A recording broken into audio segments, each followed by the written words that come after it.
ఎప్పటికి పాడవని ఈ ఆహారం గురించి మీకు తెలుసా? తెలిస్తే కామెంట్ చేయండి. ఇది 3000 సంవత్సరాల తర్వాత కూడా తినదగినదిగా ఉంటుంది. తేనె ఎప్పటికీ పాడవ్వదు. ఈజిప్టు సమాధుల్లో కనిపించిన తేనె ఇప్పటికీ తినదగినది. తేనెలో ఉండే తేమ మరియు ఆమ్లం బ్యాక్టీరియాను నాశనం చేస్తాయి. ఇది ప్రకృతి యొక్క అద్భుతమైన సృష్టి. ఇలాంటి మీకు తెలుసా? బెర్రీ అని పిలవబడే ఒక పండు నిజంగా బెర్రీ కాదు. అరటిపండు ఒక బెర్రీ. కానీ స్ట్రాబెర్రీ కాదు. ఇది వాస్తవానికి బెర్రీ కాదు. బొటానికల్ నిర్వచనం ప్రకారం అరటిపండు ఒక బెర్రీనే. బెర్రీ అనేది ఒకే గింజలు మరియు మృదువైన త్వచం కలిగి ఉండాలి. స్ట్రాబెర్రీలో గింజలు బయట ఉంటాయి. మీకు తెలుసా? ఏ గ్రహంపై ఒకరోజు సంవత్సరం కంటే పొడవుగా ఉంటుందో?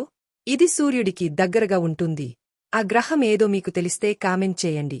శుక్రగ్రహంపై ఒకరోజు 243 భూమి రోజులు. కాని దాని సంవత్సరం కేవలం 225 రోజులు. శుక్రగ్రహం వెనుక దిశలో తిరుగుతుంది. దీని వాతావరణంలో 90% కార్బన్ డయాక్సైడ్ ఉంటుంది. మీకు తెలుసా? ప్రపంచంలో అతి ఎక్కువ సరస్సులు ఉన్న దేశమేదో? ఇది ప్రపంచ సరస్సులలో 60% కలిగి ఉంది. ఆ దేశం ఏదో మీకు తెలిస్తే కామెంట్ చేయండి.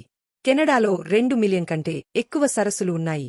గ్రేట్ బేర్ సరస్సు వంటి కెనడా సరస్సులు భూమి యొక్క మంచు యుగాలలో ఏర్పడ్డాయి. మీకు తెలుసా? మేఘాలు ఎన్ని టన్నుల బరువుంటాయో? మేఘాలు చూడటానికి తేలికగా కనబడతాయి కాని వాటి బరువు మిలియన్ టన్నుల్లో ఉంటుంది. ఒక సాధారణ మేఘం బరువు 1 మిలియన్ టన్నులు. కాని అది గాలిలో తేలుతుంది. మేఘాలు నీటి బిందువులు మరియు మంచు స్ఫటికాలతో తయారవుతాయి. వాటి పరిమాణం వల్ల బరువు పెరుగుతుంది. మీకు తెలుసా? మొదటి కంప్యూటర్ ప్రోగ్రామర్ ఎవరో? ఆమె ఒక మహిళ. ఆమె 1800లలో జీవించారు. మీకు తెలిస్తే కామెంట్ చేయండి. అడా లవ్లేస్ మొదటి కంప్యూటర్ ప్రోగ్రామర్. ఆమె చార్లెస్ బాబేజ్ యంత్రానికి ప్రోగ్రాం రాసింది. ఆమె అల్గోరిథం రాసింది. ఇది ప్రపంచంలో మొదటి కంప్యూటర్ ప్రోగ్రాం. ఆమె ఇప్పటికీ ఎంతోమందికి ఇన్స్పిరేషన్. మీకు తెలుసా? భూమిపై అతి చల్లని ప్రదేశం ఎక్కడ ఉందో?